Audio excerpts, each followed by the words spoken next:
ಪಾಸ್ಕ ಹಬ್ಬಕ್ಕೆ ಇನ್ನೂ 6 ದಿನಗಳಿರುವಾಗ ಯೇಸುಸ್ವಾಮಿ ಬೆತಾನಿಯಕ್ಕೆ ಬಂದರು. ಅವರು ಲಾಸರನನ್ನು ಸಾವಿನಿಂದ ಜೀವಕ್ಕೆ ಎಬ್ಬಿಸಿದ ಉರದು. ಯೇಸುವಿಗೆ ಅಲ್ಲಿ ಒಂದು ಔತಣವನ್ನು ಏರ್ಪಡಿಸಲಾಗಿತ್ತು. ಮಾರ್ತಳು ಬಡಿಸುತ್ತಿದ್ದಳು.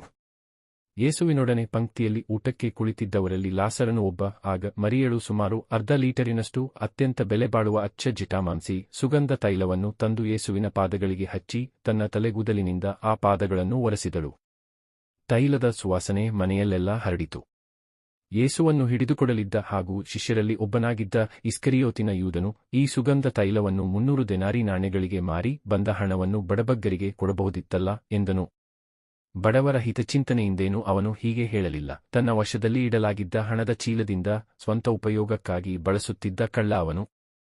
ಆಗ ಯೇಸು, ಆಕೆಯ ಗೊಡವೆ ನಿನಗೆ ಬೇಡ.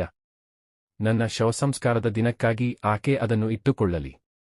ಬಡಬಗ್ಗರು ನಿಮ್ಮ ಬಳಿಯಲ್ಲಿ ಯಾವಾಗಲೂ ಇರುತ್ತಾರೆ, ಆದರೆ ನಾನು ಯಾವಾಗಲೂ ನಿಮ್ಮ ಬಳಿ ಇರುವುದಿಲ್ಲ ಎಂದರು. ಯೇಸುಸ್ವಾಮಿ ಅಲ್ಲಿರುವುದನ್ನು ಕೇಳಿ ಯೆಹೂದ್ಯರ ಒಂದು ದೊಡ್ಡ ಗುಂಪು ಬಂದಿತು.